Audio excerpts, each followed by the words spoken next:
I fed all the pogo fruit. I was gonna keep a pogo fruit. Now live streaming on YouTube. Because I was gonna make an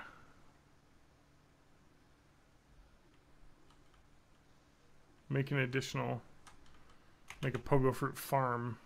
You are now live streaming to Twitch. Oh, hello. Heartbeat. I got a new food type.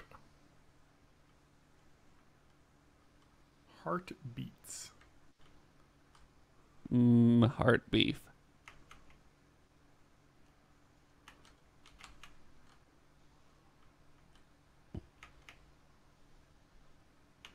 Heart beef? Yep. I just drowned. I just drowned. Ooh, cereal cleaner. Alright, I'm gonna save and quit. Alright, quit. I just drowned. Alright, are we on Twitch or YouTube so I can get levels? Yeah, we should be. On YouTube? I'm keeping a close eye on it in case if it quits the broadcast again, but everything seems to be working now. Okay, if YouTube, just make sure you archive it to YouTube.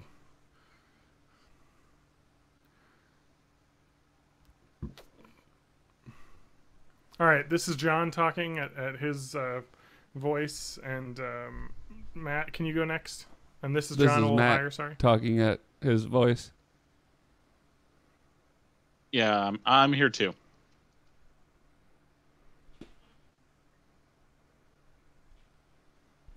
Yeah, it's broadcasting to YouTube too, so that should be good. Awesome. So I think, yeah, because the problem with Twitch for getting levels is I can't reverse.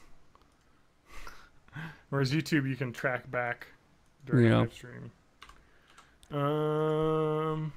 And if we I think we sound pretty good. Lose anything, the local recording should be intact, so I can just upload that later. Just upload that, if there's a problem. I don't know why that never occurred. Oh yeah, there's one that has a minute. Okay, so we're in 317. Does everyone have stuff to talk about? Nope. Yeah, come on, you guys. Yeah. I got some. I'm still playing Snake Pass. I played Snake Pass. No, what's going on in your life? What are your opinions? 91% achievement. I'm working on a cover of Country Roads Take Me Home, and I went to a wedding. That was fun, but there's nothing to talk about. And I was at the farmer's market. All right. And I saw a man with an extreme right-wing t-shirt, and I don't know. I can pull some shit out of my butt. Well, that's okay. I'm going to write some stuff down for you. Okay.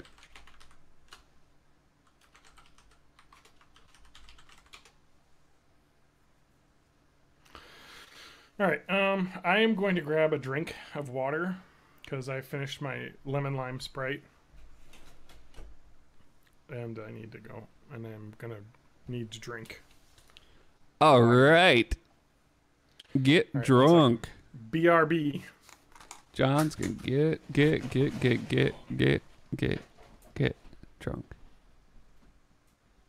Go ninja, go ninja, go. Go ninja, go ninja, go. Go ninja, go ninja, go. Go, go, go, go. Boo, boo, boo, boo. I'm gonna share my stream on the platform that is the worst place in the world. It's been getting worse. And not even content, well, actually, content-wise. Yeah, I want to talk about that.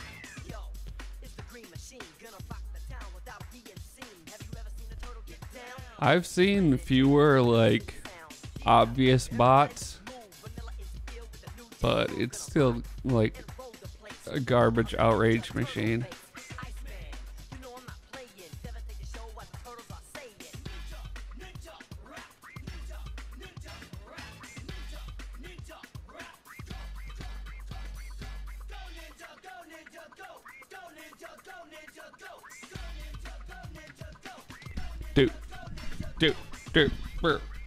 We should post it to Discord. I'll post a thing to Discord.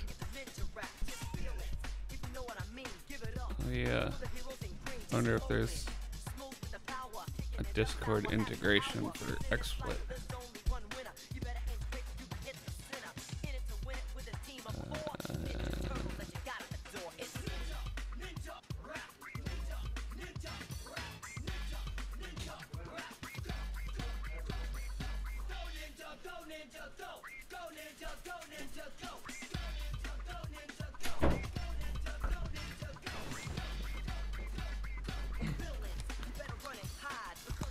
All right.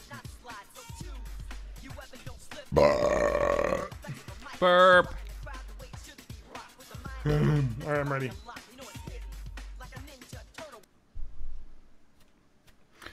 Okay, boys, are you ready? Yeah. Nice. I'm not centered, but yeah, I got this. Like, You're in general. centrist, is what you're saying, TJ. You're Yes. a centrist? I like the center of the screen to be filled with my face. Filthy centrist. It's I fine. like to be left of center in my screen. Is this better? I can't even see you guys' screens because I have to switch my layout here. Yeah, that happens. Oh sometimes. my! That's much closer. All right. Hi, You can everybody. see all the pores. Yeah. It's a pretty decent camera you got going there, right? You know, iPhone camera is really good. Oh, you're on your iPhone. Yeah, I'm using that better than the Android now.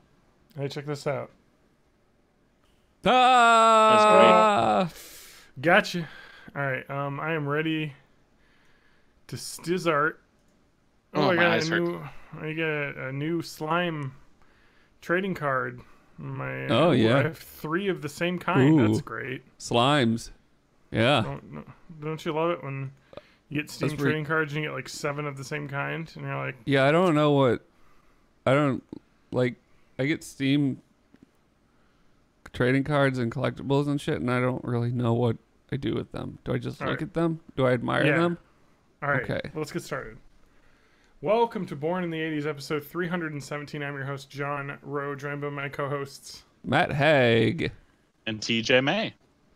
Matt, you asked a question about Steam. What's the point of the Steam video game- achievements? The video game Achievements. platform. Well, Steve achievements are to Steve show off with your achievements. friends. Steve. It's just an additional thing you can do in a game to Okay. get fun.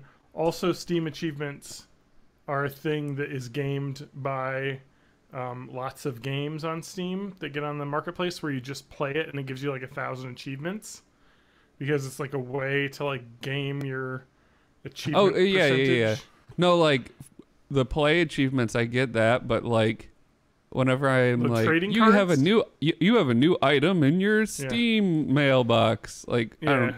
What the fuck's So that Steam all inventory about? stuff. Yeah. So the Yeah. Steam trading cards you can sell for like 10 cents basically a piece, around, or you can earn Okay. one of each to unlock the badge for the game, which will come with a little experience for your Steam level and And a if badge I you can put in level your up my profile? Steam account, that makes me like a better video gamer.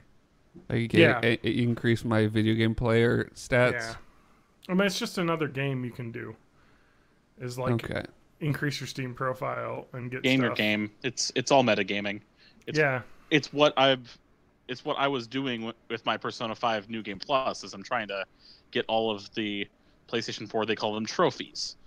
And if you get all the trophies in a game, you get a platinum trophy. And I've gotten 3 of them, and this is one of the harder ones to get it. So like I'm currently working on getting all the achievements in Snake Pass. And once I do Yeah. that, does that mean I'm not done until I get all of the little inventory items too, or is that all linked? I think that's all up to you. What you consider done. Or I need complete. objective validation from the universe. I need Steam to tell me I'm a good boy that did good. Yeah. Matt, you're a good boy that did good. Mhm. I'm better than Steam. Yeah, you are. Yeah, so like it's just like like how you would buy game or buy like PUBG, like those like get those loot items. That's what Steam is like. That's what those exist for. Is to like have an additional revenue stream for like developers and games. Yeah. Because like every time, not only does someone earn one, every time that gets sold in like the Steam marketplace, Steam and the game get a cut. So even if it like gets traded back and forth like 20 times, everyone gets a cut. So it's just crazy. Like it's just a way to monetize. So it's the future. Or if you're Fortnite, you just make like, I forget what insane money they've made. Like Billions. I think they've said they've made billions. like $1 billion since they've started the game.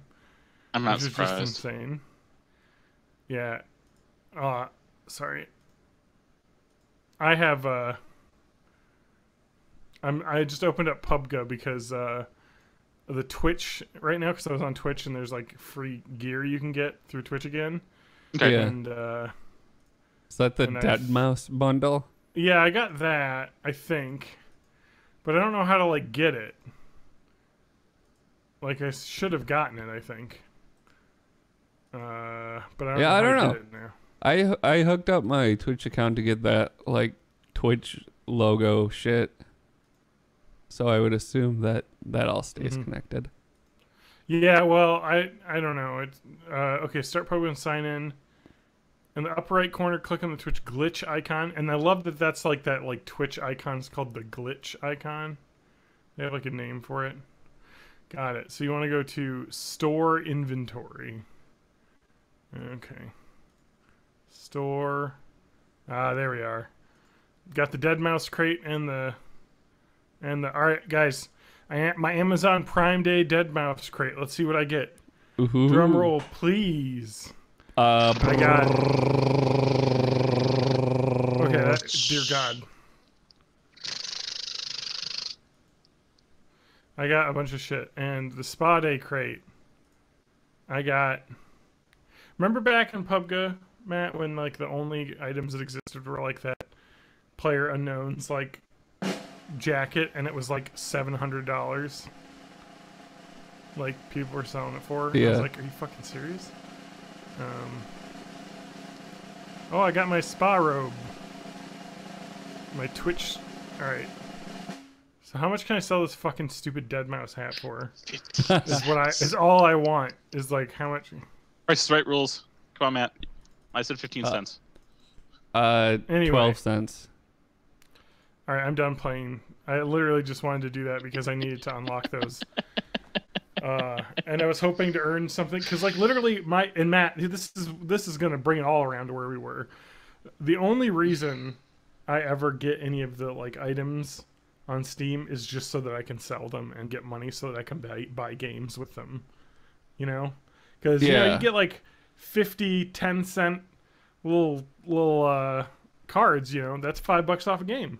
You know, that's real like discount.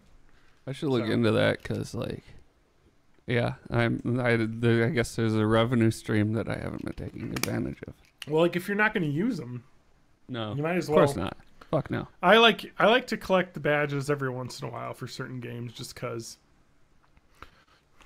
But, you know, not always. Ooh, there's just so many more Twitch Prime PUBG crates coming in. It's fucking battle royale games, am I right? Yeah. All right. Speaking of battle royale, it looks like games, Serial Cleaner is one of the free games this month, so that's Yeah. probably what I'm going to be playing for next episode. is that a battle royale game? No, but it's a serial killer cleanup game.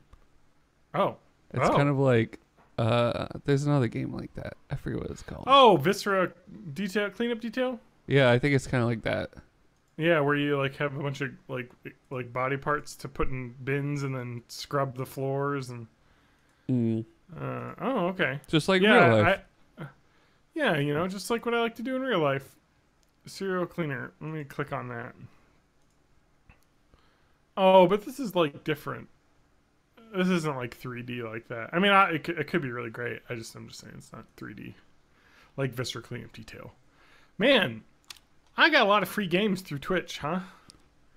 Like, it's pretty crazy for Amazon Prime. Like, heck, like I wanted to play Tyranny last year, which I haven't gotten a chance to play. That's a CRPG, if you remember that. Is that Canadian RPG? Yeah, Canadian RPG. No, You it's just- This is very polite. it's yeah, very polite. No, but Tyranny is a kind of a CRPG where you play the bad guys. You're like Okay. going around like doling out justice for the government, and yeah, so I don't know. It's really neat. Like and it was like $50 like a couple months ago, so it's like shit, free. Like, Is there a game where I can play as a raid boss, where I'm just like a giant dragon sitting around and a party of No. adventurers come in? I think the That closest. sounds cool. I think the close. Yeah, that sounds like a great game idea, Matt. Born in the Okay, 80s let's delete this games. podcast. No, we gotta email this podcast to ourselves with a timestamp. So,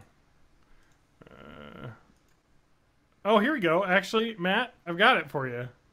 Okay.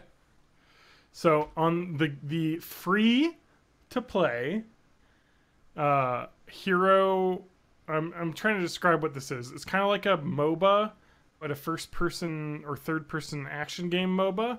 Smite. You ever played Smite? No, I've never played it, but I'm familiar with it. I Okay. played 2 games of Smite. So there's a new custom game mode, and this is from the Reddit from a year ago, so who knows if it's still a thing, but it was the first thing that came up that said play as Raid Boss.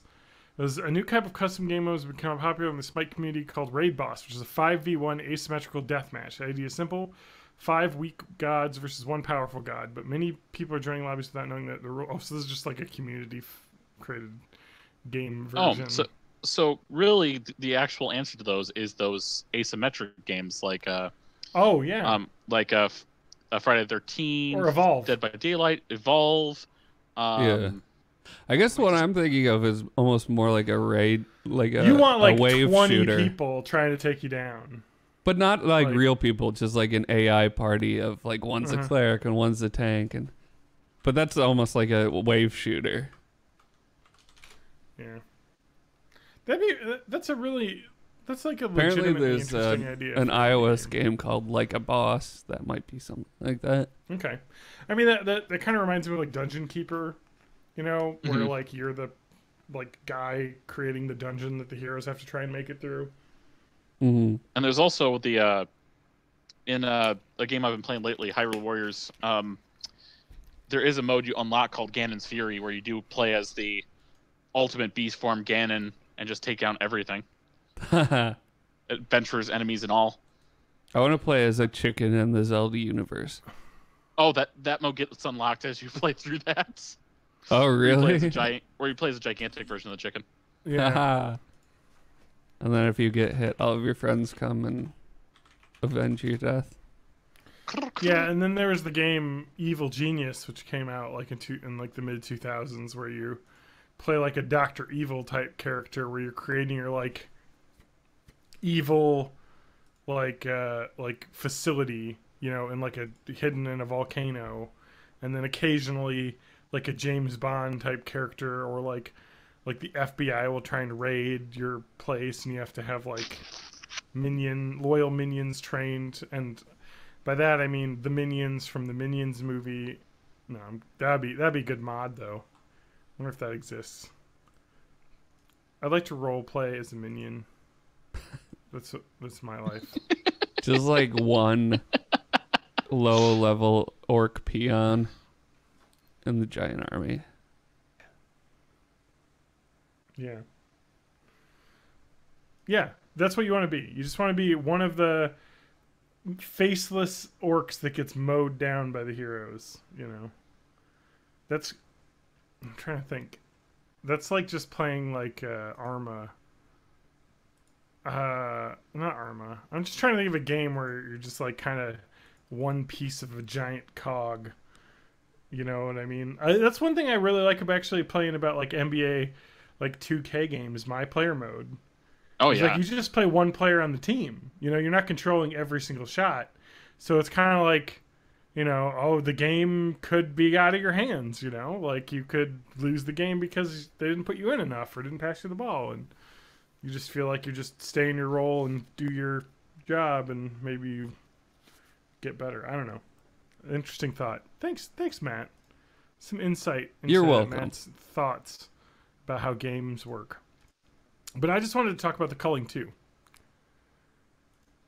Which, speaking of Battle Royale type games, so the culling 1 came out back not that long ago, if I remember correctly. I'm just going to open up Steam here and look at the store page for the culling. Oh, good. It accidentally clicked my wish list. I love my new mouse that I have, by the way. My old mouse stopped working. My new mouse sucks assholes, so... So the culling was like kind of a smaller scale MOBA, like more like a yeah. So it's much more like a Hunger Games type thing. 16 contestants have 25 minutes to explore, scavenge items, craft weapons, build traps, hunt and kill each other.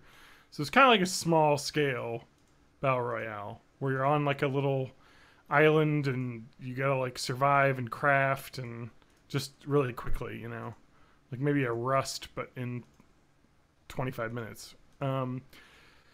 So that was, when did that get released? In, oh my god, October 5th 2017. That game was released. The Culling 1 was released. It was in early access, I think, for like a year or two maybe. So anyway, so they announced, I think, in January or earlier this year. Let me get back to the storyline. They announced that okay, they're saying what they're doing to fix here. Okay, so they had announced, like, okay, we're stopping development on this game. Culling 2 is coming out. And that was much more of like a 100 people on a map, your Battle Royale typical game. And it tanked. It tanked so hard. It had the most negative reviews. Like, it was just, everyone hated it. It was only $20, but everybody like didn't like it. It just tanked. I've never seen a game tank that hard. Like like I looked at the Steam Spy stats for it on like a Thursday evening and there was one person playing. Like, it's just like, oh my god. And the part of it was like, they literally had this game released in October and they're like, oh, we're gonna put a sequel out that completely changes the way the game is. Like, it's just, whereas before it was like a 16-person like small map like survival game, like make it a giant thing, like all the other ones. So the Culling released in the middle of the month had a GIF of the "This is fine" dog who's sitting in the room that's on fire and saying "This is fine." They put that on their official Twitter account, so things aren't going well. And so what happened that came out of this is they're going back to the Culling 1, and the Culling 2 is being pulled from sale. And if you bought it, you can get a refund. They're honoring refunds for everyone that's purchased it. So they're returning the game back to the day one build before they like updated it like a bunch. And they're basically restarting development. And like the developer was like super like honest and like humble and like, we fucked up. We went the wrong way. Clearly nobody bought this because they didn't like the way it was going. So we're going to go back to the first game and keep developing that. It's like just insane. Like, it's like a full game came out, sequel, and they're like, oh, this did so bad, we have to go back to our first game. Anyway. Oh, I'm sorry. The announcement of Culling 2 was in June. And then it was released in mid-July, so... Yeah, I just thought that was insane. Like, I've never seen a game tank so hard. Yeah, they really seem to be owning it too, just based on their Twitter feed. Good. They're just like, hey, we fucked up. Yeah, exactly, which is good. And that brings, that's goodwill. Because I'm sure that, like, because I think the original Culling game had not a huge audience, but like a decent chunk, and then it kind of dwindled away as they updated the game more and more to be like, Fortnite and PUBG. So good on them for being, at least admitting their mistake and kind of trying to pull it back to where they were successful. So, yeah, that was just some insanity right there. Yeah, so, I don't know how to do strike through on here. Oh my god. I'm just like working on limited sleep insanity right now, so. Yeah. So it's going to get weird. So any TJ, what have you been up to? Oh, we'll get to it. Let's go to TJ first. That is a tangent for later in the podcast when I talk about why. All right. Should I start talking about why I want to saw my foot off first, or just what I've watched? No, foot off. Do you have gout? I don't know. Maybe. I don't know what gout is. Have you been eating a lot of liver-based foods? It's a uric acid buildup.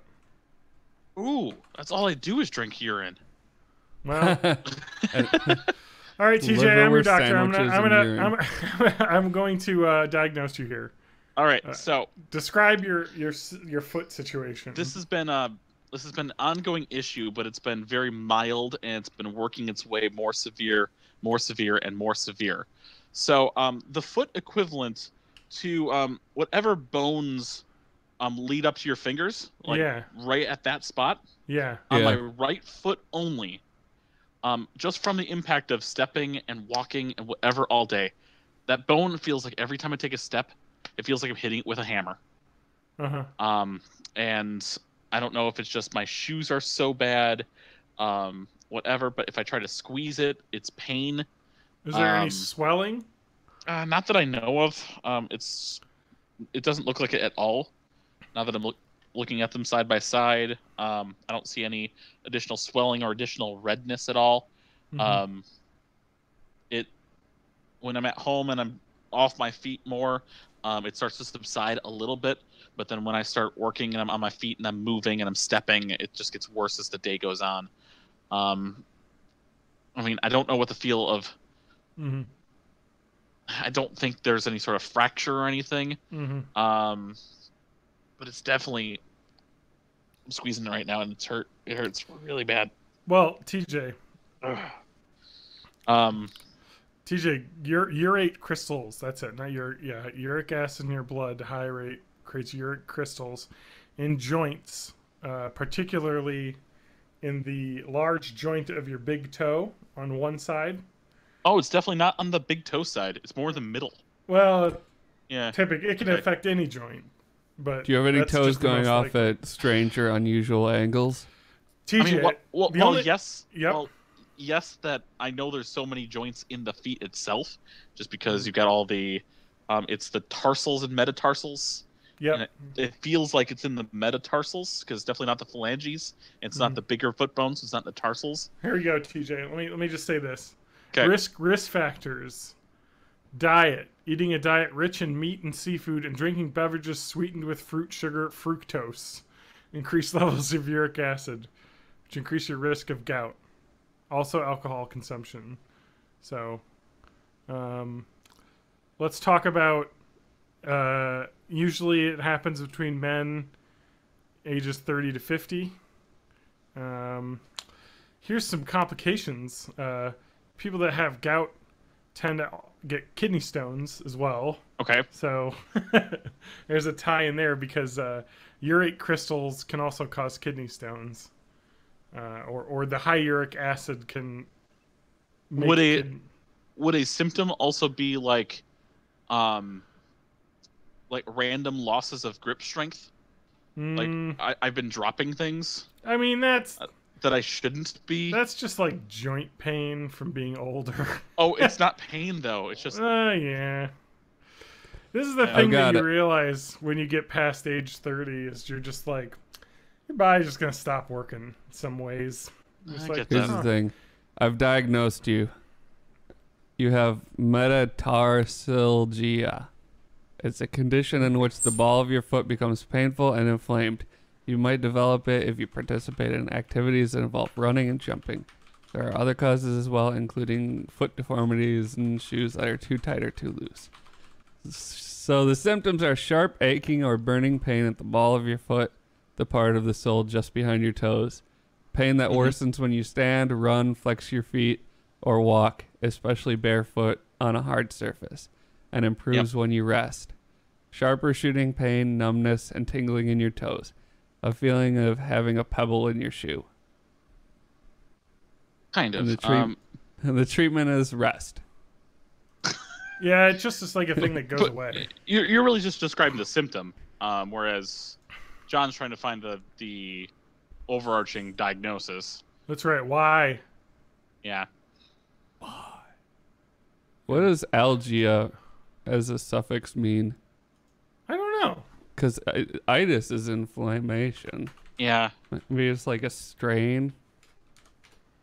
ALGIA. Here we go. Algia just means pain. Oh, okay. So yeah, pain so here of we go. the Here we go. Here we go. metatarsus. Arthralgia is joint pain. Cephalgia is a headache. Fibromyalgia is a condition where you have joint pain all over your body. Yeah. Myalgia is breast pain. Myalgia is muscle pain. Neuralgia is nerve pain. It's just pain. These are the causes: intense Wait. training or activity, certain foot Yep, shapes, that's TJ. foot deformities, excess That's weight, TJ. poorly fitting shoes, stress fractures, Morton's neuroma, which is a non-cancerous growth of fibrous tissue around a nerve. Usually occurs between the third and fourth metatarsal heads and causes symptoms that are similar to metatarsalgia. Wow. I think we've all learned a lot today. Yeah, TJ. I tell you to go to the doctor, but we all know that's expensive. Yeah. Yeah. America. It would have been better if it was before 7-1, back when I was... I don't know if I hit my... I haven't got my bill yet. I looked at my Yeah, it's not always insurance. great when you just sit around and you're like, ah, man, I went to the doctor for a bunch of stuff. And you don't have a bill for like 2 months afterwards, and you're like, what is happening? Especially because when is this gonna hit me? especially because I looked up what the estimated bills are gonna be on my insurance claim part. Yeah. Uh, Yeah. Man, I healthcare is hate, pretty great, huh? I don't even want to talk about like healthcare because like, well, I mine got fixed, but like oh yeah, no, you go, and I'll talk about my ongoing medical issue. So now that we talked about algia meaning pain, nostalgia. It's pain Oh, of man. the past. It's pain of the past, yeah. Anyway, That's crazy. no, I want to talk about my healthcare issue. So I have like just numbness in my left leg below my knee when I'm standing for a long period of time. Okay. I honestly don't know what that is. If I sit for a minute, it goes away. If I walk for a bit, it usually goes away. But if I'm just standing still, my left leg, like my knee and below, will just kind of feel numb and weird. I don't know what's going on with that. And then like doctors did a bunch of shit, nerve tests. We talked about this in previous episodes. Yep. No fucking clue. And then they had me go to a doctor visit to do blood pressure checks on my leg to see if there was like maybe some artery blockage or something causing like the numbness, because I guess that's a thing that as your muscle gets like activated, if there's like bad blood flow, it can cause numbness. But they did the test and it was all like normal basically, and they're like, I don't think this is it. And then I get a bill from my insurance saying like, oh yeah, hey, no, we're not covering that test, so you're gonna pay like $800 for it out of pocket. And I was like, I didn't even ask for this to be done. The doctor ordered it for me, and they're like, it wasn't medically necessary. And I was like, that's not my decision to make. I didn't ask for this. The doctor ordered it, so I listened. You know, it's fucking insane. It's like, and then what am I supposed to do? You know, like I like called the insurance company. I was like, what is this?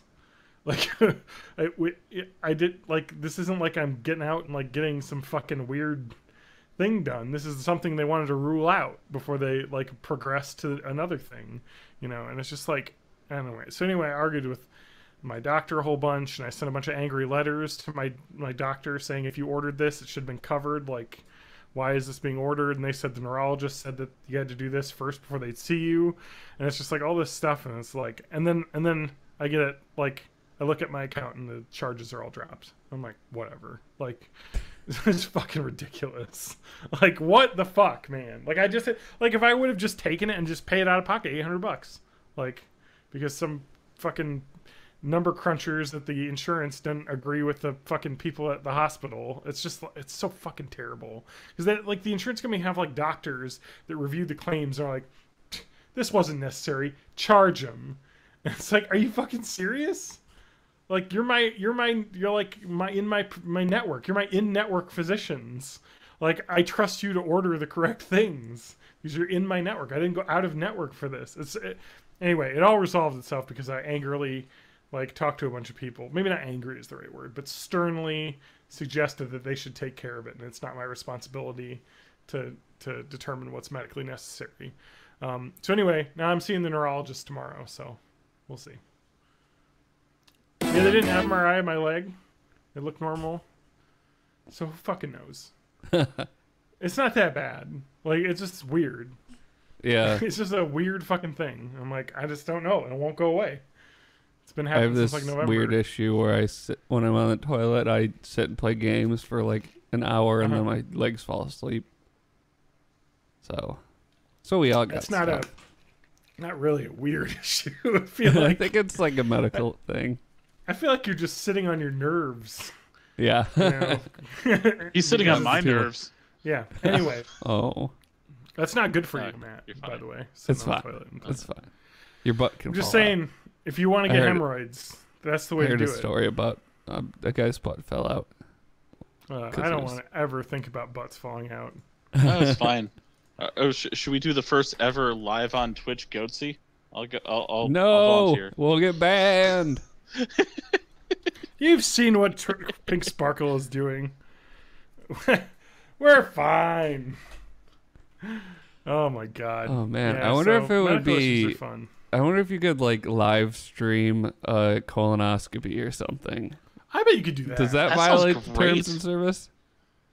I mean, it depends It's how educational. the endoscope works. Here's my butt. So how did you all celebrate Prime Day? Did you gather around the Prime tree and sing the Prime carols just like All the right, I days want of to old? talk about Prime Day as well. I want to like grind my gears here a bit. Amazon Prime has been like, let's do this Prime Day, and it was disappointing. And then they did a second year where they're like, let's do this Prime Day, and it's disappointing. I also want to mention in our Twitch chat, someone mentioned they broke their leg and never went to the doctor because they can't afford it. That's America. It's fucking great. America! The country you live in where, and then like, I'm sure, I don't know if he has like the insurance I have. I work full time for a huge Fortune 500 company, and my insurance is fucking shit. And it's like, I just go in, I'm like, hopefully it's covered. You know, I go to the doctor, they tell me to, but sometimes they're just like, we're not paying for it. And it's like fucking insane. So, yeah. Anyway, sorry. What was I ranting about? Oh, Prime Day. Thank you. You got a much less stupid thing. sidechained with a different rant. Yeah. I just went off rant topic. No, Prime Day is such bullshit. Like it, and then they were like, all right, trust us. Prime Day in July is gonna be fucking tight. And I was like, all right, I'm amped up. It's in July. I don't got shit to do. Like, I'm fucking sitting at home all day now because I have a puppy, so I'm fucking bored out of my mind. I'm like, let's get some Prime deals, baby. And it's fucking garbage. There was nothing I wanted on there. They had all these deals on all this Amazon like gear that I don't fucking want. You know what I mean? Like, it's, oh god. Now, how did you? I spent my Prime Day screaming into the void.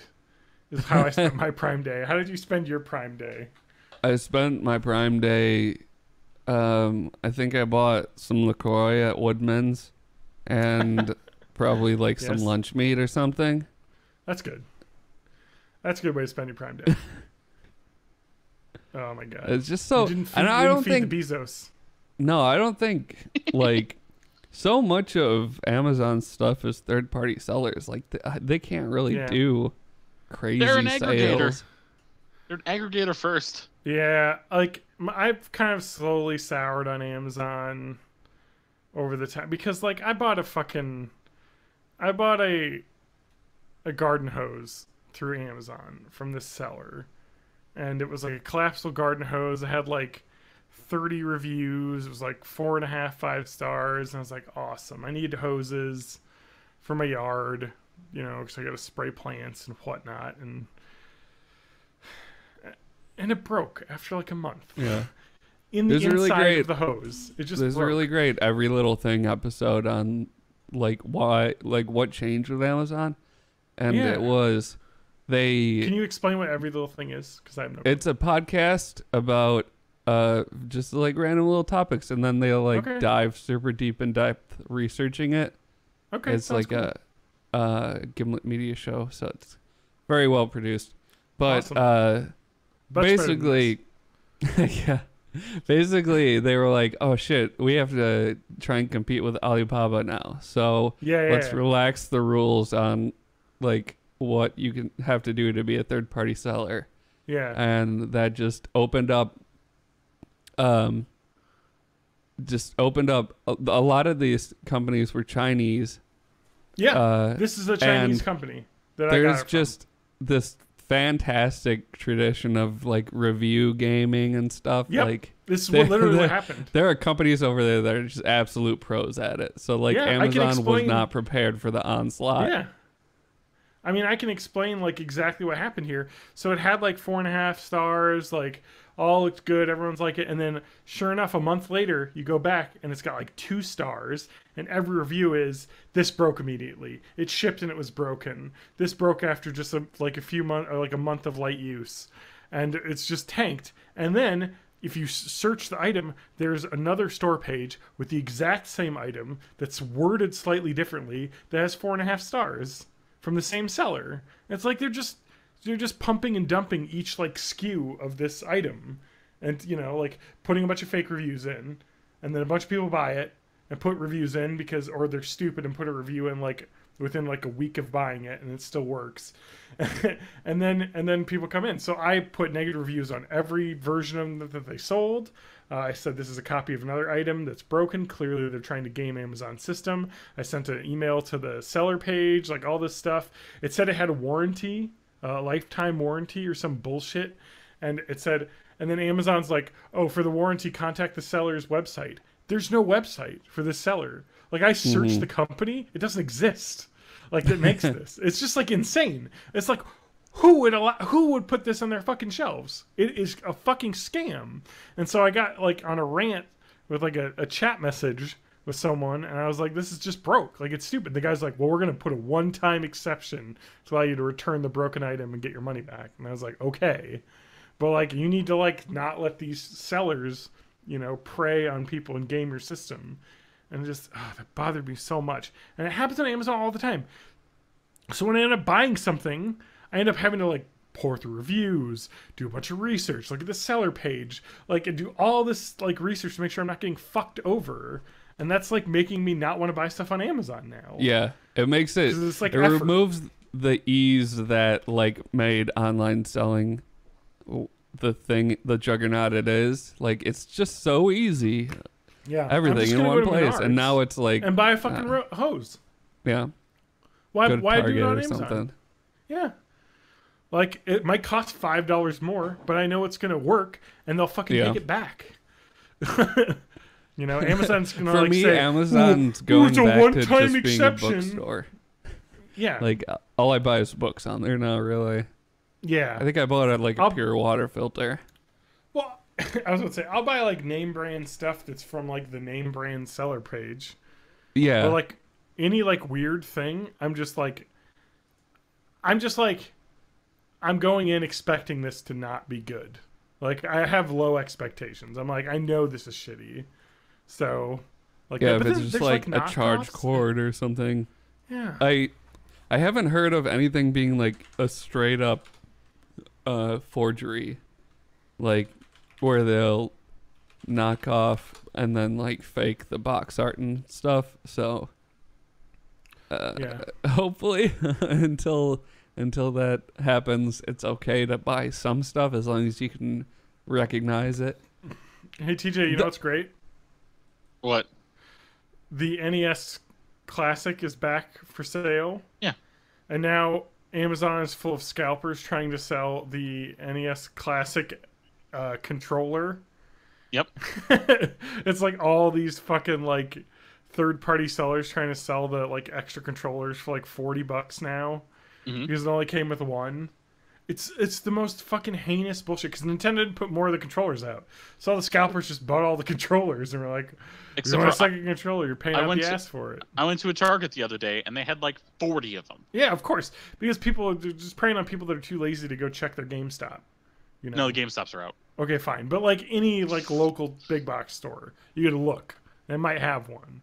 Yeah. Otherwise, you can buy lots like the 8-bit dough Bluetooth one. Like there's so many like things you There's can so buy. many things. And just the Wii Classic controller, which is great. Yeah. But like just buy the 8-bit dough Bluetooth one with the dongle that fits in the NES Classic because A, works in the NES Classic, it's good. B, it works with your Switch with Bluetooth. C, it works on your PC with Bluetooth. It's a Bluetooth controller. Like, so why would you spend... That's just insane. And I hate it. Like, the scalping on Amazon is insane at this point. Like, ugh, Amazon. It's turning into like, eBay. Yeah, and then they fucked up, like, Prime... the Prime Pantry now. Like, I used to get stuff off Prime Pantry all the time. And now Prime Pantry requires you like to do a Prime Pantry subscription, which is like monthly price, and then you get free delivery of Prime Pantry, you know? And it's just like, God damn it. Like I just did a random search for NES Classic Yeah. here on Amazon. First of all, the first NES Classic that's in here, which is the official one, is the third listing. Second of all, the price that they're showing first and foremost is the $85.18 price, not the more buying choices, which includes $59.99, which is an open box or new offers, which some of them are the actual new system, but they are offering one of their third-party sellers first. They always do that. Toddler Essentials. Oh, I'm glad that they fucking scalped it up. Yep. It's just... It's just fucking insane. But no, dude, Amazon should take over libraries so that we can save tax dollars. Oh my god. That tweet, Oh man. my God. Talk about Twitter. I don't remember who it was. It was some like economics professor fucking. Oh, it was bag. Forbes. It was an article from Forbes. Okay, that was it. Because I read the Twitter Done by, like the done guy by, tweeting done by about an it. econ guy. Okay, yeah, and then the person said, like, oh yeah, that makes sense. All of the books I've read this month would have cost me $70 on Amazon, or I took them all from my library, which I pay 75 cents a week on out of my taxes. You do the fucking math because you're the economist. Like, what the fuck? Like, no, the library is like, oh my god, it's just fucking like capitalist fucks. Like, oh god, it bothers me. Like, I am pro free market capitalism because I think it helps make the cream rise to the top. But also, it's not be all end all. Yeah, You know what I mean? Like, fucking people take advantage. everything of the system. can't be free market. We don't. Because- We don't capitalism firefighting. We don't capitalism Yeah. roads. Oh, but we don't used to, and that Yeah. was not great. Because, like, it used to be, like, all the fire departments were private companies, and if you didn't pay for their services, they would just watch your building burn down. Uh-huh. It was great. It's a great time. Early This America. is insane. Yeah, TJ, I'm just looking at that page, and it's just insane. That's like, yeah, they're selling one from fucking third party sell for $85, and Yep. if you click other sellers, there's one for $59.99. You can add to the cart and purchase now, And it says seller Amazon.com. and it's They're out not of stock. advertising themselves first. And well, I know, but it's because it's out of stock. But it's going to be in stock on the 30th. So if you put an order in now, you'll get one shipped on the 30th. Like, oh my god, it's just God, Amazon. Anyway. They redesigned their pages, their product pages, like a while ago, so that it's harder to tell if it's coming from the actual company that makes it. Like it'll say buy Nintendo if it's just a Nintendo product, even if it's coming from a third-party seller. Yeah. They're making more money that way, and that's why they're doing it. Yeah. They don't care. I mean, I like a lot about Amazon too. Like, when you find good, like, I don't want to be completely negative, because when you find the right stuff and good stuff, you can get great deals. Like, my Fitbit here, like, my band broke on it, and Amazon had like 1 billion Chinese knockoff, like, Fitbit bands for like $5, and this one works amazing. Like, yeah, if it's something for some where things, quality is not super important, then you can definitely find. I mean, that's why I get all my ebook erotica there. Yeah. Oh man, we gotta do another episode of Amazon Expedition, man. T-Rex Millionaire. Oh, I fucking love that. And I'll say a couple things great about Amazon, like the Amazon Fire tablet, like the 7-inch tablet, you know, or the 8-inch like HD tablet. That's like the 7-inch Amazon 8 GB tablet with special offers, which is just ads that play on the lock screen, which is like nothing. $50 for an Android tablet, like for a portable Netflix like screen, and the screen is like great.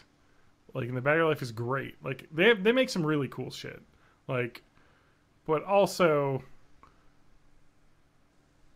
like, it's just fucking Amazon. God damn it. Why? Anyway, so, that's my life. But I love my Amazon little Fire tablet. It's great for reading books and watching Netflix. The paperweight's actually pretty good too. Well, that's even better for reading books off of. Yeah. Like the Kindle, little mini Kindle is great because you can read books or color comics, or you know, like I had mine in the airport and I watched the entire Logan Lucky movie in a layover on an airport. Mm-hmm. Is it still like that e-ink display? What? Or is it like the original Kindle was like, it was only black and white, but it was like e-ink, so it was like less straining on your eyes? Yeah. Do they still do that, or is it more like a...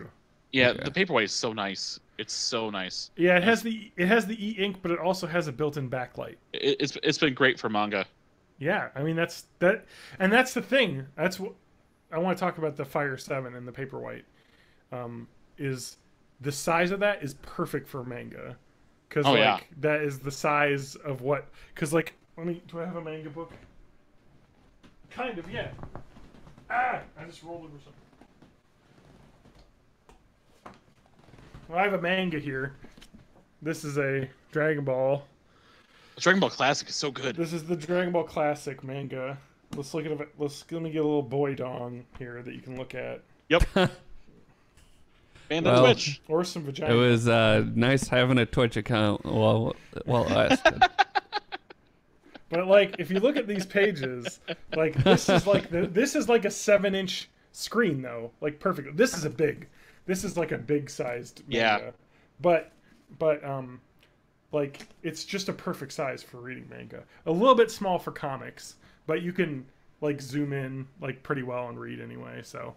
No, it's a great little device for like, and especially like TJ, if you have kids that want like a tablet, and like on the Prime Day deals, there's like $30 for a Fire tablet. You're like, I mean, you break this, it was $30. Like, so not the end of the world. This particular Kindle Paperwhite, we're gonna do Price is Right rules. How much should I spend for this? Well, I don't. Okay, there's no special offers on the main screen. I see. Yeah, that's just a. I know. There's no ad though, which is the special offers. I'm gonna say 130. Matt, I'm gonna say $1. You both overbid. This is borrowed from the library. Oh man, I didn't know you could get e-readers. Yeah, dude, the library is fucking awesome. Fuck, I gotta go to the library. Okay, I don't want to condone what I'm about to say. It may or may not be. This may or may not be a gray area legal thing, but I have checked out a lot of TV series DVDs from the library and returned them. And something you may have a Plex server or something. Yeah, I have a Plex server. I'm not going to say what I did with the DVDs when I had them. Yeah. But I have a Plex server that's great. I mean, you watched and enjoyed the content. And I watched and enjoyed the content and returned the DVD. Yeah. And whether or not I'll be able to watch it again is up for thought discussions. Yeah, I mean, we can definitely say that nothing on the DVD was affected by any of your actions. So it really was. Like, if it was a crime, there's no victim. Yeah, it's victimless. But, I mean, like, if you would like to see this, I have a DVD copy of the 6th season of Roseanne, and I've ripped it to my computer. So, obviously, I'm not stealing, because I have all of these old DVDs ripped. Yeah. You're just creating new things out of old things. Don't ask for my MASH DVDs. They're somewhere. I promise. I have copies, or my Ken Burns Civil War DVDs. They're somewhere kicking around, I'm sure. And my Avatar: The Last Airbender. Yeah. So, I love the Plex server, but the library's great, and it's not like. It's such a gray area too for like ripping stuff off the library's DVDs. I'm again saying I'm not condoning this as a legal practice, but it's like you could also just go to the library and check it out again over and over and over over again, and over every time you want to watch it. Although the more you check out things, the more they see the need of getting them, which also helps get money back into the. It's still very semi-capitalist, even if the concept feels socialist or. I'll say this. Well, I won't say the C word because it's not really. We didn't hold you can a only violent say the coup. C word if you're Australian. Yeah, don't James Gunn yourself here. I was gonna say communist, but we didn't have a violent coup to overthrow the illiterate overlords. Yeah, it's almost like there should be some sort of balance between capitalism and social programs, and not all one way or the other. Yeah. Yeah, because we all know that those privately run prisons are just doing great. Oh, just super great. Yeah. They're really making a lot of good textiles and shit. Yeah. All these private waste management companies in like New Jersey, there's been no dirty dealing or anything with any of those public companies or anything. It's all been above board, But we don't know anything about that. We're an entertainment podcast. That's right. Yeah. But what I'm saying is... we give you this shit for free. This is socialism in action. What I'm saying is that like a couple years ago, I went to the library for the first time and got a library card. And it was the fucking coolest shit ever. I was like, there's fucking anime DVDs. There's fucking manga. I didn't know that I'm sure I could get a Kindle because I know that the Madison library system, if you have a Kindle, you can check books out to your Kindle. Yes. Your personal Kindle, which is amazing. Like, it's just all this awesome stuff. Like, the library is one of the greatest American, tools. Let's go around and everybody say what the coolest thing you've ever gotten from a library was. I'll start. Little Monsters VHS starring Howie Mandel. I love Little Monsters.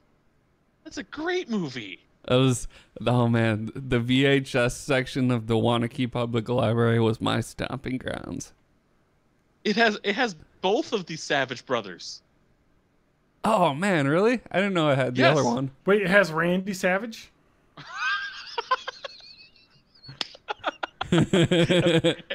And that's the episode title. You're my little monster brother. Brother. Oh, my heart. Oh, yeah. Oh, man. Why can't I think of the older Savage's name? Fred Savage. Fred Savage. Tom Savage. It's Fred Savage and Ben Savage. I'm trying to think of my coolest thing. All right, so... Oh, man, I'm just, going back to childhood. Okay, so the coolest things I remember... Okay, no, I've got the coolest thing. Okay, it's specific. So the coolest thing I remember getting from the library is we used to go on long road trips as a family in the summer, and we would get books on tape to keep my brother and I quiet in the back seat for hours on end. And we had our Game Boys too. But for me, I get car sick if I play the Game Boy, so I have to just listen or if I play the Game Boy for a bit and start feeling a little bit, as I gotta take a break and listen to something. The coolest thing I got was an audiobook version of this like scary stories like compilation that was like all these, and it fucking scared me to the goddamn core as like a 10-year-old. I remember like sitting in the backseat just being like, this fucking story about this blob, this fucking from an Indian burial ground, and murders this dog, and then a family. God, I wish I had that fucking. I could look it up because I remember the details of some of the stories. Was it the one with like the sketch art cover? Like Scary Stories to Tell in the Dark, I think it was called. That's the one that everyone read. Yeah, that's what I remember. Maybe that's the book.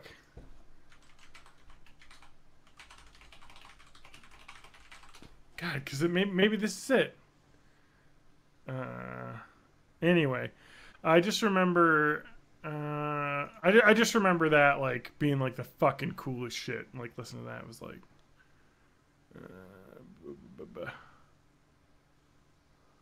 Oh, you can get a Scary Stories paperback box set featuring 3 complete Scary Stories to Tell in the Dark books for $11 on Amazon.com.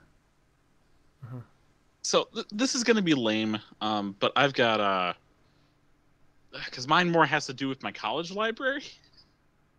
All right, and it was myself and friend of the podcast, friend of all of us, well, friend of at least 2 of us, Drew, and we went down to the on-campus library and we checked out 3 projectors. Oh yeah. In order to have a Halo 2 LAN party up in the dorms. Oh, I was part of this LAN party. At least one of them. It was a great LAN party. 16 players, so we ended up having to do. We had 2 projectors and a large TV in the big lounge. We had that LAN together into the campus network, and then one of the entryway foyers, we had the other projector just on a wall. And that we hooked up in the network too. We got the 16-player play going on. Yeah, that's awesome. I had a projector checked out for like an entire year once. It was great because I worked at the technology desk, and there were not a lot of rules for renting stuff to yourself. And I watched a lot of David Attenborough documentaries on it. And Attack was awesome. Yeah, it was great. I have a feeling now, like, they've probably clamped down on that sort of thing because fun is no longer permitted. I wonder, I have, like, pretty bare walls. I bet I could just buy a projector and put it on, like, one of my white walls. They make some decent HD projectors that aren't super, super expensive. You should be able to find something. I'm just really want to find this fucking scary like book that because I want to get like the Audible version, you know what I mean, and just go back to that because oh man, I remember like multiple trips being like I get that one back. I don't think it was Scary Stories to Tell in the Dark. It could have been maybe one of the sequel books though, you know what I mean, because there's like 3 of them I think. I don't remember. All I remember is there was a story about like this girl who kept seeing like a cloud on her way to like school, and like it kept like she thinking it was like smiling at her or like seeing a face in the clouds, and then like it kept like getting weirder, and then like one day it got really foggy and like the cloud ate them in the car. That scared the shit out of me as a kid. Like when it get foggy, oh my god. And the audiobook version was great because it was just like fucking. I'm about to say, is this like the book version of my movie that we still can't find? Yeah, I know. I want to find this scary book. Now you know how I felt that day. I still feel that way because I still haven't found it.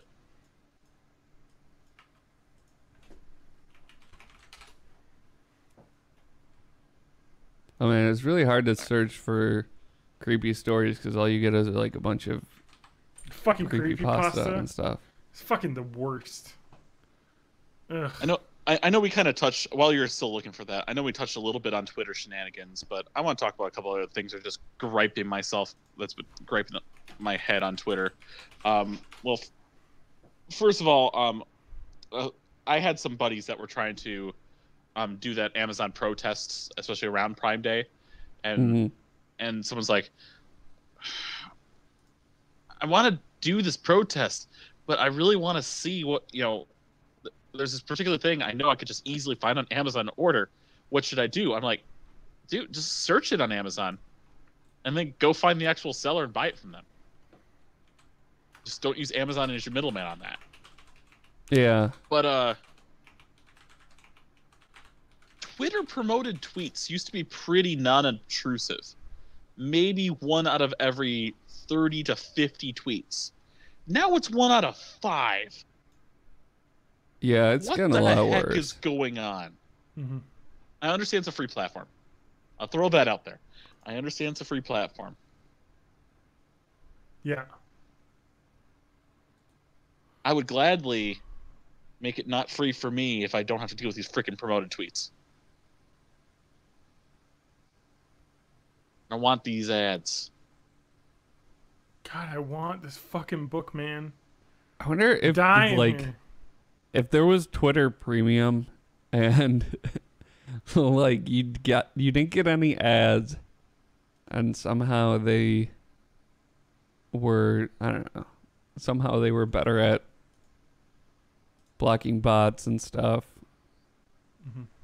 I wonder if there's a market for like a social media platform that you pay to get in. Because I think it would have the potential to be a lot better. Yeah. I mean, as of about 2 years ago, or maybe a year and a half ago, based off of the research done by Adam Ruins Everything, the amount of value on Facebook that all of an individual's data is worth over the course of the year is something to the tune of like $7 to $8 for a single user's data. Each person per year. I'd be willing to spend more than that to not deal with ads. Spend like $9.99, and then if you have like that sort of hurdle to get over, you can't just make fake account after fake account after fake account unless you're willing to put up some cash. But also that can be really it can make it really difficult for something to get off the ground because you don't get that kind of ease of use of you don't have to pay anything, you just log in, create an account, whatever. I mean, it's kind of what if you go back to the days of Something Awful, partial access to the forums cost X number of dollars. It was a one-time fee. Full access to the forums, including the archive, cost this X number of dollars.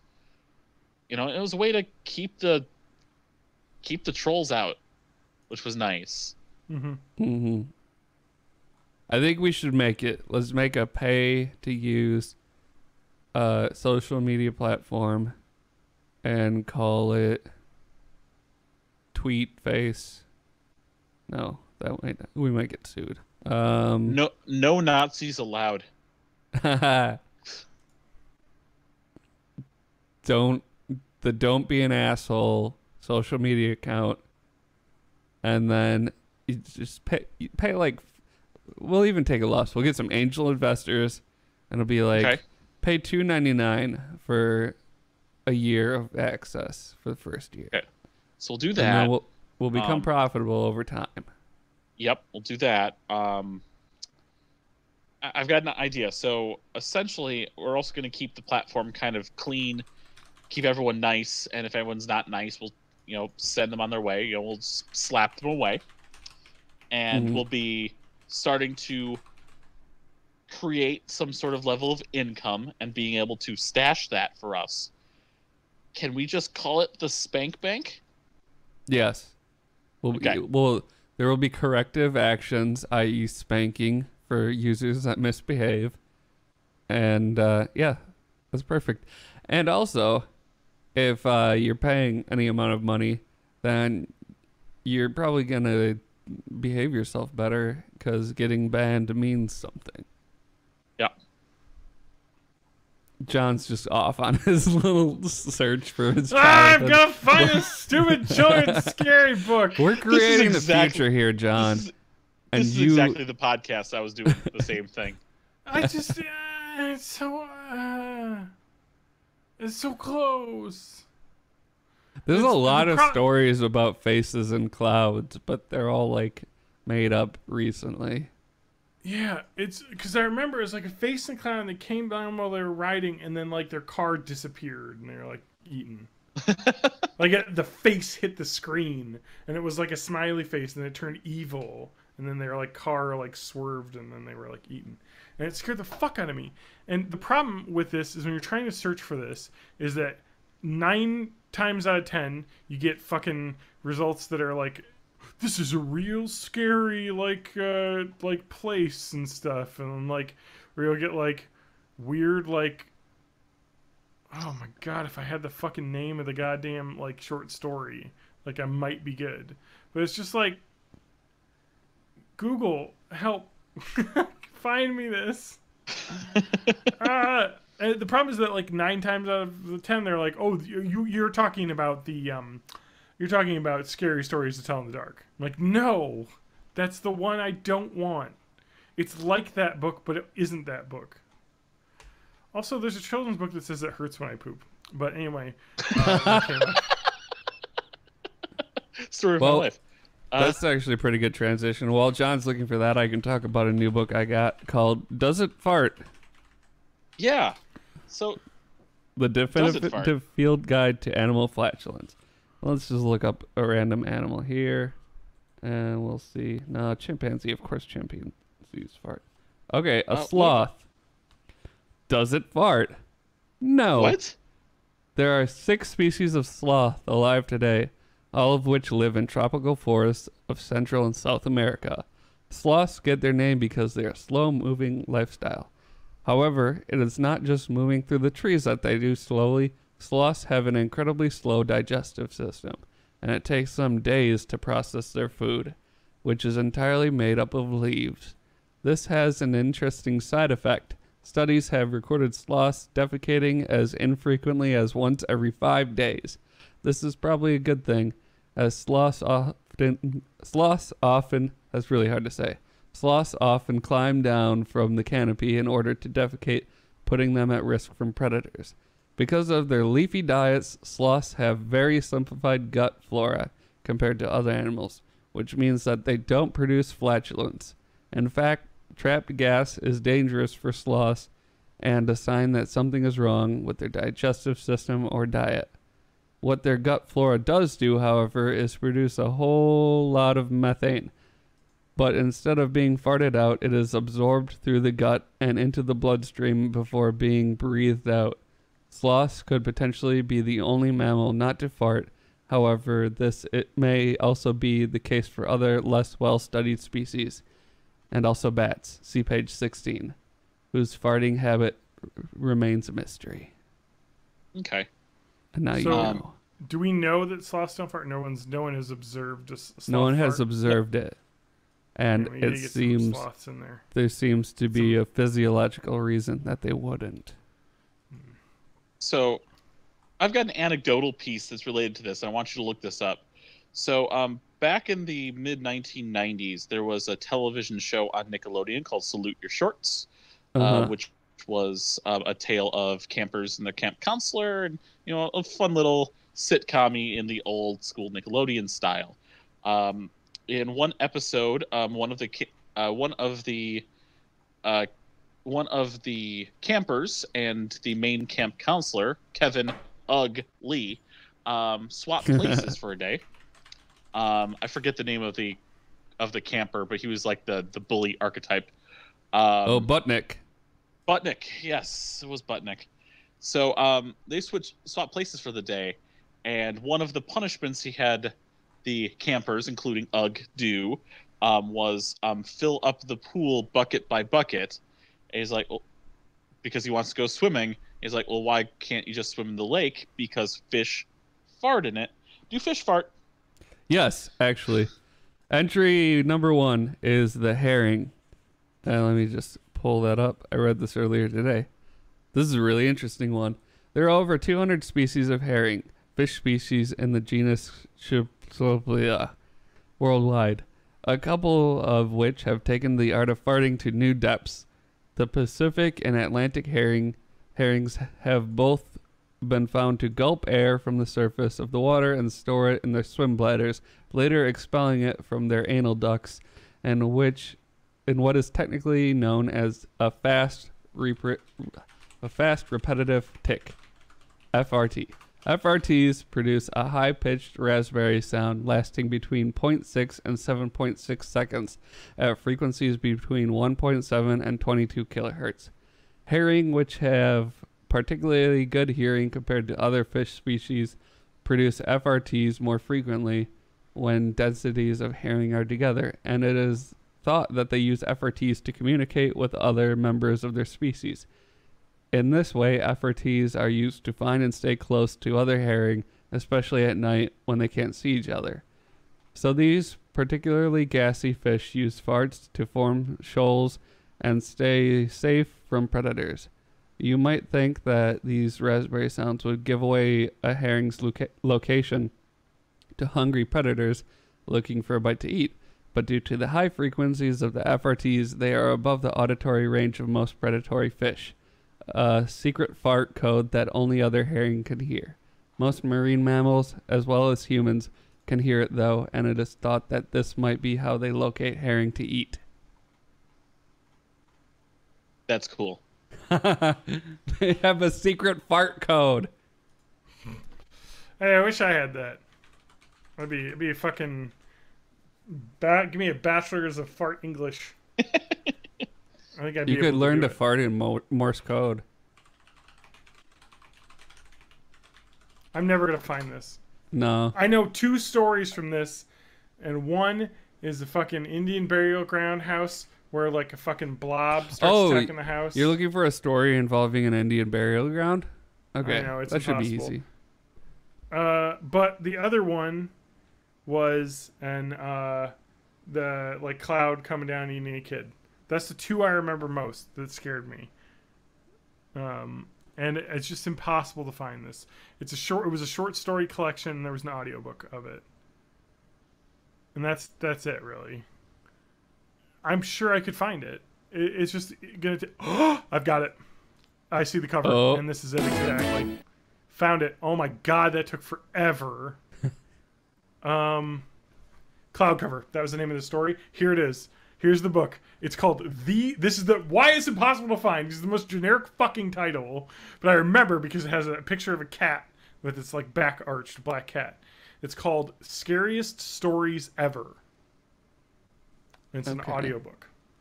And it's adapted from her own book, The Walking Trees, which is a longer version of this, which I think must include it. This was, oh yes, I'm going to get that longer version of this book. But was it Lockers, Cloud Cover, Howard's Howling, Earthbound, which I believe was the name of the Indian Burial Ground one, and then Fishbait. Oh my god. Oh, this is it. Because in Japan, that story is called Mother. I was like, as soon as I find the cover, I'm going to fucking get this. I knew it because it was narrated by the author, who is a woman, and it's Roberta Simpson Brown. Oh, I'm re-upping my Audible subscription just to get the Walking Trees and Other Scary Stories. Oh, that's awesome. Do you have any excerpts that you want to read? I don't know. It's actually really hard to find this because, like, they don't really have a link here. I think if I were to, I could buy a paperback, but there's no list of like what the stories are. Oh, I can open it. I just want like a list to make sure I'm getting what I want in this. All right, so we've got Howard's Howling, Cloud Cover. Okay, so this is the full thing. Oh my god. Oh, I'm excited. Oh, oh. Is there an audio version of this? I don't think there is, though. This just has a paperback. Alright. Anyway, Roberta Simpson Brown. Oh my god. Sorry for ruining the podcast for like 40 minutes. But I finally found exactly what I was looking for. You didn't ruin the podcast. We just had some different voices. That's true. Also, the Scariest Stories Ever audio audible book costs $4. So I think I'm just going to buy it. So everybody Right spooked now. out by my horror it's movie ambience. Yeah. Oh my god. Okay. The two versions you can get of this is audiobook with Audible or audio cassette from $9.95. So I can get the cassette version. You can get us fucking Used. cassette. That's great. Oh fuck. All right. So I'm going to buy now with one click. This is fucking $4.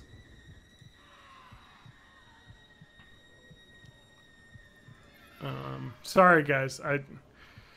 Oh, it's done. It's done. I can listen to it now. Oh, thank God. Oh, because I was like, I remember loving that book as a kid, or that audio book, and it's really short because I think it's literally just like an hour because it's just 3 stories or 4 stories from her like longer book, which is, I see is. I'm actually just going to buy the book too because they have used ones with free shipping for $5. So. And maybe I'll read the story on the podcast because they're fucking short as shit. That's Like- good. I got a lot of scary sound effects I can use. So let's see here. There's a used very good. This From one's called Thrift Books. Instant Splat. Spine Undamaged X Library book. It's $5.99 with free shipping. All right, sorry guys. I'm done derailing. All right, and I got my scary book. My God, that's like one of the like TJ. I know you feel the same issue, like just the fucking like with your movie, like when you have like this super generic shit. And then, like, for mine with the scary stories thing, is there being a scary stories to tell in the dark book. Yeah. And everyone's like, that's the one you're talking about. I'm like, no, it's not that one. It's very similar to that one, but it's not that one. So I am so pumped. Oh, my God. Anyway, that is some creepy ass fucking noise you have. I'm glad I found it. It took, like, so much Googling, and I've ruined the podcast by doing that. So, I could talk about why I'm tired. Yeah, why are you tired, sir? Oh God, I got a puppy. Oh, that's right. It happened last Sunday, but it's been a week of puppy ownership. So how's it going? It's going well. I was like, I'm ready for this. I'm committed. I want a dog. I've liked dogs. Never had a dog, but I like dogs. It is a job to have a puppy. So I feel like I have a second job now. Because like it's not like a cat. You can't leave it alone. You know what I mean? Like you can't, especially in our house because we have cats and they haven't become friends yet, to say the least. But they're not. There's not. Things are progressing very well. We have a baby gate set up on half of our house, and I said it's the Berlin Wall basically, and the cats are on one side, the dog's on the other, and the dog will sit and whine because he wants to. You tell her she really wants to chase the cats and play, but the cats definitely don't want to do that. So it's just been like a slow process of like. Slowly like trying to get the cats to come to the gate and her there, and then having the cat and dog like literally like 6 inches away from each other, but not like I just need the nose touching moment of them being like, oh, okay, we can be pals, you know what I mean? And so that hasn't happened yet, but we're inching closer. Having a dog is a lot of training, a lot of picking up of poop. I can never be away from my house for more than 4 hours now because I need to let the dog out. We are crate training Judy, is the name of our dog, who is she's a Antilian Shepherd cross mutt kind of dog. I think she's going to be like 60, 70, 80 pounds when she gets bigger. So she'll be a big dog, like a lab, like a big lab. She's great. She's the chillest puppy I've ever met. Like, so chill. Like, she'll just, like, Matt, you should come over next week, like, sometime. Okay. See the house and everything. Yeah. Because I want her to meet, like, her breed is notorious because they're cigar dogs, so they can get pretty, not aggressive, but very wary of strangers. So I want to try and introduce her to as many people as possible so she can get acclimated to strangers being in our house. And that's a cool thing. She's 14 weeks going on 15. She's 15 weeks now, I should say, because we've had her a week. So just the puppy phase, starting to grow basically out of the tiny phase. So she's got stilt legs. She basically will race around and play for like 40 minutes and like throw her toys around and then just pass out for like an hour on the floor. And then, like, that's kind of like how I live my life. Yeah, exactly. But it's like, it's great. Like, it's awesome. I've gotten my step count in every day. Like, you know what I mean? Like, I'm really doing well. I mean, I'm lucky. I would never be able to do this if I lived far away from work, you know, because you need to let them out. Like once she gets old enough to get out of her teething phase, which she's in right now, I'll be able to let her out to just roam the house when I'm gone, because I can trust her not to fuck shit up. But right now, I think she'll fuck shit up, especially because she hasn't been fully potty trained yet. She's learning and doing very well. But we're doing a thing called crate training right now, which has been a godsend. And I will recommend it to any dog owner, like, or what is crate training? Owner. Crate training is you have like a dog crate or kennel, like a little thing, like, you know, like those portable crates or whatever. But this is a much bigger one because we got it hand-me-down. So it's too big to be actually what you're supposed to use, but we're dealing with it and it's working. She'll grow into it. Crate training is you put the dog in the crate and shut it and go away for like 4 hours and do your shit or sleep, you know, and put them in the crate. And they just sit in the crate for 4, you know, to hopefully 8 hours when they get older. And then let them out and you go potty or whatever. It's great for multiple reasons. One, it helps them learn potty training because they don't want to poop or pee where they're going to be sleeping. Yeah, that makes sense. So they'll hold it. So that it makes them want to hold it. So basically we have an alarm set to go off at like 4 a.m. and we go out and let the dog out and make her poop and pee and sit there, and then she won't poop or pee and we'll be furious. I've never wanted an animal to poop or pee so much as I want now, which is what I'm learning, because she just needs to learn. And you praise her when she goes outside, and if she makes a mistake inside, you don't do anything. You're supposed to just not acknowledge it, because they won't understand that they've done a bad thing, or they won't associate the pooping inside with that. It's been going well, though. It's been like 3 nights in a row she hasn't peed in her crate, so I think she's starting to learn. So we bought her a bed to put in there now.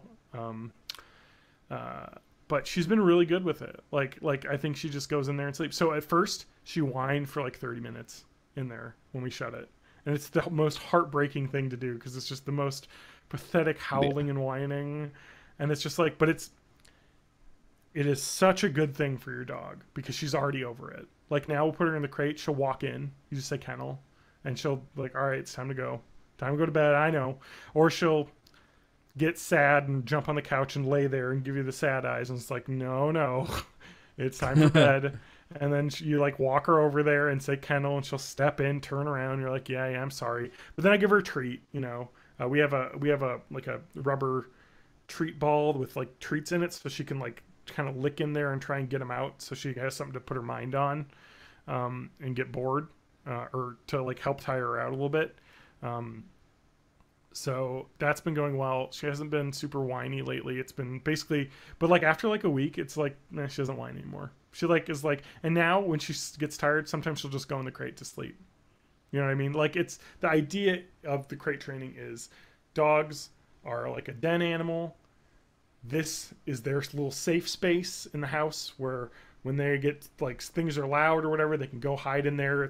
We put blankets over it, you know, so it's like her little hidey hole. And so that's the idea with crate training. And it's great for puppies because they can be destructive if left alone in the house. And two, we can't trust her with the cats yet because we don't want her to get used to chasing them, because that's kind of like a thing that gets hardwired in a dog. If they're allowed to chase cats, they'll want to do it all the time. It's like a prey response. Yeah, I don't think that's it with her, because she's supposed to be a livestock guardian dog. Her line. So she'll try to herd the cats. Exactly, and herding the cats means just running at them and making them go somewhere, and the cats really don't like that. So we're just trying to like lessen the response so that she doesn't get that hardwired, and it's just taking some time. But she's gotten better and better every day with that. Is just, and so the cats have getting braver and braver every day because she hasn't done shit to them yet. So now they're like standing at the gates meowing for us to open the door when they know full well she's just sitting out there. So we have to go put a leash on her because we don't want her to chase, because she just can't get that ingrained in her head, like, because it's really hard to undo that.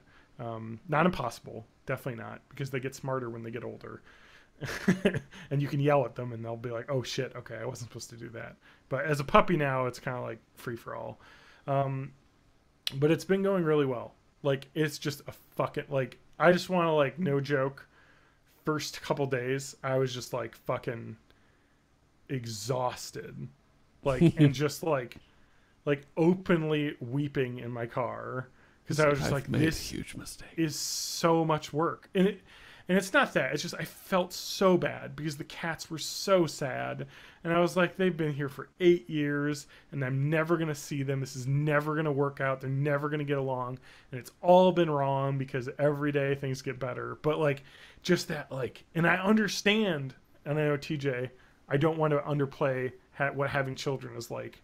But I understand maybe 10% now. You know what I mean? Like, I get it. Because like a cat, you get a kitten, you show them the litter box, they fucking get it. They'll have a couple accidents. You know what I mean? Like, they know. Dogs, nah. She'll shit in the floor. She does it all the time. Doesn't pee inside very often, but she poops inside. And it's the worst because her poops are enormous. But we're trying to get her over that now. And so we're just kind of waiting for that to click. For her to try and get her, like, potty dance figured out so we know that she needs to go. So people should really just litter train children. Seems like it'd make things a lot easier. Heck yeah. It'd be easier. You just let them roam free, you know, in the house, and just when they gotta go, just let fly over the litter box. Yeah. No, but it's really rewarding though, because you see like the dog making like progress, and you're just like, okay, I can get it. Like every day, it's just like, okay, she's learning a little bit more, you know, and she's super. It's like, sweet. oh, an animal that tries to like make me happy and tries to do the right things. Exactly, and then like, and she's like the sweetest dog because she's so like, she's got like hound eyes, like super sad, like dopey eyes. Ugh. And she'll just lay there with her head down, and we're like, ugh, can't be mad at you for that long. Like, but I would just recommend the crate training. I mean, we didn't do it the right way, unfortunately. You know, it may have been easier for her because you're supposed to like kind of put him in the crate for like a little bit and then like let him get used to it, and then like, you know, and it's like all you're reading all these like how to like have a puppy and cats and like how to do all this, and it's the most elaborate shit ever. I'm like, no one can do this unless you don't work a job and can spend all day training your dog. You can't do the things that they're saying. Like when we got her, I had to put her in the crate for 4 hours the first day. Like, what can I do? I have to go to work. You know what I mean? Like, it's just like, it's just crazy. And like people are like, oh, just take 2 weeks off work when you get your new puppy. You're like, what world do you live in? Like, you just have to. But the thing is it worked out. You know what I mean? She peed her crate a couple times the first day, you know, first week. But she got used to our schedule, basically. Like every 4 hours, you know, on the weekdays she gets let out. And then in the evening she's out all night. You know what I mean? Until it's like, you know, 11 o'clock and time for bed. So it's just kind of like a. It's just kind of like a. Like, it just was. It's a learning process. And it's like, again, like TJ, you could say this with kids. Everyone's an expert in how to raise kids. You know what I mean? But nobody is correct 100%. Yep. It's always, you work out your own system that works You know what I mean? And that's what we're doing with our dog. So, but I think the crate training is really good because I know a lot of dogs will have separation anxiety. And so if you're someone who's like sleeping in the bedroom with the dog every night, you know, and like all that, it's just kind of like when you're gone, they're going to fucking lose their goddamn mind. You know what I mean? So the crate training is good because she gets used to being alone for 4 hours, you know, in an area where she can't do much destructive behavior, and she's got all of her favorite toys in her bed with her in there. Basically, you know, she can rustle around with her toys if she wants to in there, and she knows every 4 hours someone will be back to let her out. So it's not like a life sentence in there. It helps that she wasn't from the kennel, or you know what I mean, like a pound. Because I know dogs from the pound have a harder time with crate training because they kind of associate the crate with negative experiences. So feel like, oh shit, I'm never gonna get out of here. Exactly. But like with Judy, we've been feeding her in the crate, putting her dog food bowl in the crate, so she eats in there. You know, she sleeps in there. Her toys are all stored in there. So whenever she needs a toy, she has to run in there and grab it and drag it out. You know, so it's like that's her room basically. But the thing is with the crate training's temporary. Once she gets old enough to sleep through the night without having to go to the bathroom, we can trust her. And once I can trust her not to manhandle the cats, which I don't think she will. I just think because she's tried to chase at the cats a few times, and I think it's literally, and she'll get distracted. Like one time we have a cat, like a baby gate with a cat door in it. And one time my parents were over here and we were kind of paying attention, and she looked over and I could tell she was looking at one of the cats in the hallway, and she ran over there and dove through the cat door, which is too big because she was able to fit through it, and ran into the hallway, and then immediately like got distracted by a toy on the ground. I was like, yeah, she just wants to play. She gets amped up and she just wants to play because I'm sure she's used to playing with other puppies, and they would just chase each other around and romp. And I was like, Judy, I understand. The cats don't like to play that way, so you're going to have to learn to be chill around them. So, yeah, it's a learning experience, but I hope them to all be harmonious friends sleeping on each other during the day when we're gone. So that's the hope. So, but anyway, it's going really well, but it's just a boatload of work. So like, I was like, oh, I can do the work, but I was not ready. You know what I mean? For the amount. Yeah.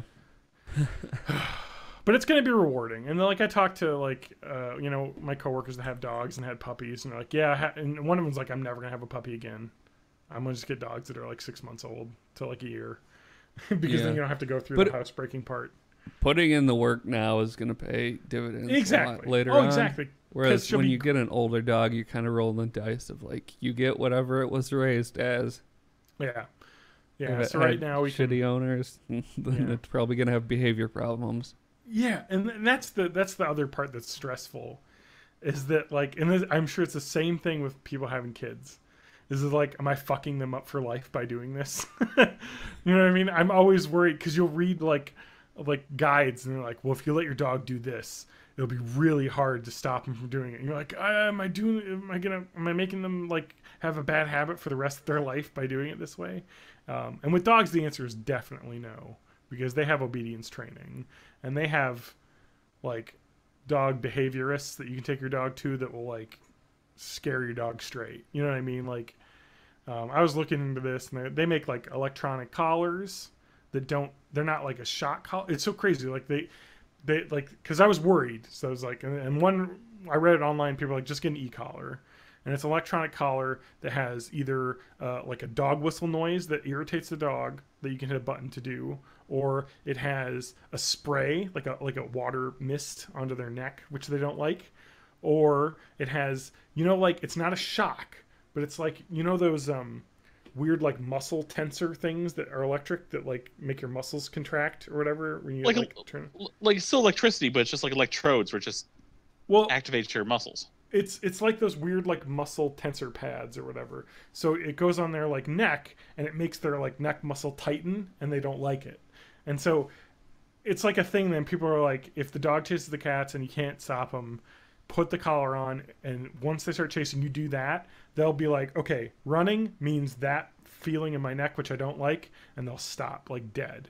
And like people are like, and they're like, yeah. And then everyone's like, it's not hurting them. Trust me, you know, like whatever. So we'll see.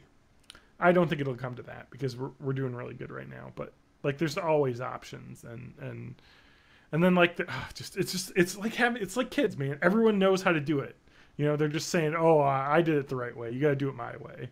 You know what I mean? People are like, oh, you can't use those electronic collars because that's a shortcut to training. You know, you're not doing it the real way. And people are like, what does it matter? Like, if the dog is following the rules, the dog is happy because it knows what it's supposed to be doing, and it knows. And then after a while, you don't have to hit the button anymore because they've learned I shouldn't chase the cats. So what we're doing now is, she hasn't done it yet, but if she chases them again, we have a timeout room where we're going to set her sit for 5-10 minutes if she does it. So she'll hopefully understand racing at one of the cats means I sit alone for 10 minutes. And we can't do it in the crate because I don't want her crate to become her timeout place and her sleeping place, because then she'll never want to go in there. So we have another room. We have like a utility room that has 3 doors that shut, and it's just a carpeted like entryway. She can sit in there for 10 minutes and whine, and it's like, okay. And then so like it's all just like, it's so crazy because it's like programming a living being.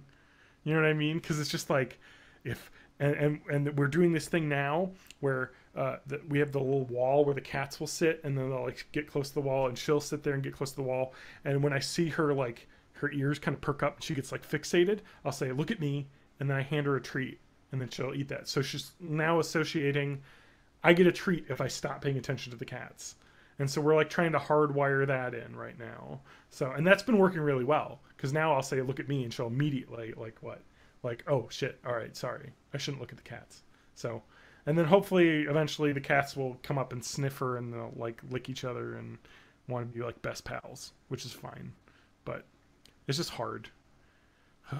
It's a struggle, and every day is work, because like now it's like, if she I'm just like letting it all out here. Like now, like the issue we have right now is like, she's been pooping in the basement, and she'll sneak off and do it in like 2 minutes. Because I want to let her have freedom to roam the house when we're around, because I don't want her to get that separation anxiety of being close to us all the time. And so like right now, basically it's like, well, she's going to the basement, so we gotta follow her down there and wait just to make sure she's not pooping, you know. And then like, and so it's just kind of like, ugh. And so now, like, we're watching TV and we'll hear her like playing around, then we'll hear her walk down the stairs, and you're like, God damn it. Gotta pause it, walk away from the TV, and sit there and see what she's doing downstairs. And if she's trying to make like the moves, you gotta go over and stop her. Like, no, like, and stop her before she does it, and then take her outside so she does it. And so, I don't know, but it'll be worth it, because then we'll have it. Because like, it's like one of those things that like is really rough now, because we have to like basically be there. She has to be supervised like 24/7 basically. But it's kind of one of those things that like people are like, yeah, but once you get to like 9-10 months, like a year, you can just let them go, like if they've been good enough, you know. So, and then she'll just have the roam of the house, and then I won't worry so much. But I don't know, it's just tough. We have puppy training classes coming. We signed up for a 6-week puppy training course, not next Wednesday, but the Wednesday after. So but they have doggy daycare. It's a lot cheaper than children's daycare. Or maybe it isn't. TJ, how much does daycare cost? Do you know? It's been a while, so I don't know. Okay. 4. It costs 4. I'm assuming maybe it might actually be the same now I'm thinking about it, because doggy daycare is $25 a day. You know what I mean? I don't know. The cats on my end have decided to start screaming for no reason. I see. So that's what's happening here. Now I think they're wrestling. That's good. No, but doggy daycare is $25 a day. I'm tempted to buy some passes, just because I think it'd be good for her though to meet other dogs too. You know what I mean? Like, that's part of it, socializing. So, but then I would have to not come home during the middle of the day. Is that worth $25? Kind of. You know what I mean? Like, it's kind of one of those things. It's just like, shit. But I know it'd be good for her in the long run, because visiting a doggy daycare for a day. A variety of experiences. Exactly. That's like the key. with puppies is you just gotta expose them to everything. Like my coworker who is like a dog trainer, which has been like an invaluable resource, is just like, she's not a dog trainer, but like her best friend runs a dog training thing, and she's like, and she knows everything about dog training, so she's basically a dog trainer. She's just like, you just gotta like take them everywhere. Just go to crowded parking lots and just have them sit there. You know what I mean? Just to get used to cars and people. You know what I mean? Like, you just want them to experience everything they can. So when they're an adult, they're like, yeah, I've done it. You know, it's not a big deal when they get older. So, and it especially is important for Judy because she's a big dog. And she's going to get big. And her breed, the Anatolians, are bred to be independent, which means they don't like to take orders, which means they'll be pretty hard to train. So it'll just take some extra effort, but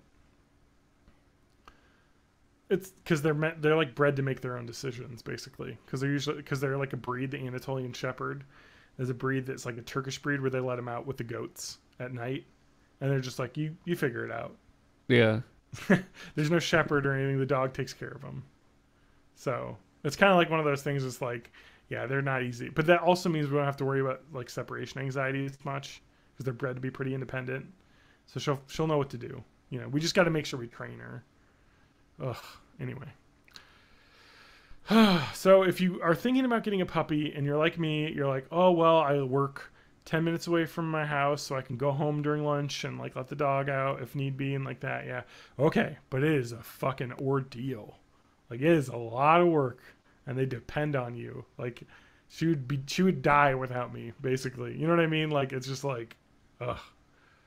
It's rough. So, Matt, don't ever get a dog. Or I won't. Or if you do get a dog, get like a pug, you know, something that's little, you know, that is just like wants to just hang out all day and something isn't that's big just enough like to hurt not the cats. active. Like, don't get a herding dog, is what you're saying. Yeah. Well, so the nice thing about my dog is that she's part Pyrenees, and they are notoriously like the biggest couch dogs, sleeper dogs. So I think that's where her personality is, because she just likes to lay around all day. And sometimes she'll get amped up with her chew toy and race around. But most of the time she's sleeping. So, speaking of sleeping, TJ. I'm doing that right now. It's late. It's been a long week, man. We're just going to end it. I got so much more to talk about, but it's an hour and a half. It's we late. Can save it. Save it for next week. I agree. Save it for next week. Save it for the ultra exclusive episodes that we only release to patrons. That like the secret episode we are saw. A real thing that exists. I like the secret episode I never put out. Yep. Yeah. I mean, TJ's gonna have to come up and buy us Taco Bell at some point, so we should make another episode. Oh yeah, we can do it at my house, and I got a bed for TJ to sleep in if he wants. So cool. You'll be sleeping in the cat's bedroom though. That's fine. Because it's now the cat's bedroom. I'll pee on them to assert dominance. It's fine. No, the litter box isn't in that room. It's in the computer room. So. No, I said on them. Oh, okay, good. All right, okay. Yeah. I thought you were gonna pee in the litter box or take a human-sized poop in the litter box just to show him his boss. No, that's I'll do that as a peer. Okay. You could find us and more of our episodes at bornintheeighties.net. Yeah. Join our Discord. Follow the link in there. John, Patreon.com, Born the 80s. Yeah, that one. John, where can we find you? John_Danger on Twitter. There we go. JON you can find _Danger. You can find all my stuff at matthagmusic.com, where probably by the time this comes out, you'll be able to buy my cover of Time After Time, or stream it on any service that you want. Leave it on for your puppy that's getting used to being at home alone. Put it on continuous repeat so I can make those pennies, penny after penny. And all y'alls can slide into my DMs over at mayofmay84 on the Twitters, mayofmay everywhere else. You can email the podcast. That's bitecast@gmail.com. And I guess we also have a we have a Twitter for the podcast as well. That's at 80s podcast. Spell out the 80s EIGHTIES podcast. I like to talk about Twitter for a second because we talked about our Twitter handles. Yep. Delete all your old tweets. Seriously. Tweet delete. Do right now. There's no reason to hold on. Don't to work tweets. for Disney. Because some fucking alt-right goon will find a bad joke you made 10 years ago and you'll get fired from your $1 million job. It's just the way it's going to happen. So delete them. There's no reason. I don't like deleting anything I've ever made. So you can go on Twitter and request an archive of all of your tweets, which I have done, and now they're all deleted. So it's like I can save them, and I think just a tant, I would like to look at the mind of John in like 2010, 2008 early. Look at some of those old tweets. Those will be fun, but they're curated, and there's not some fucking... Just look at them completely devoid of context.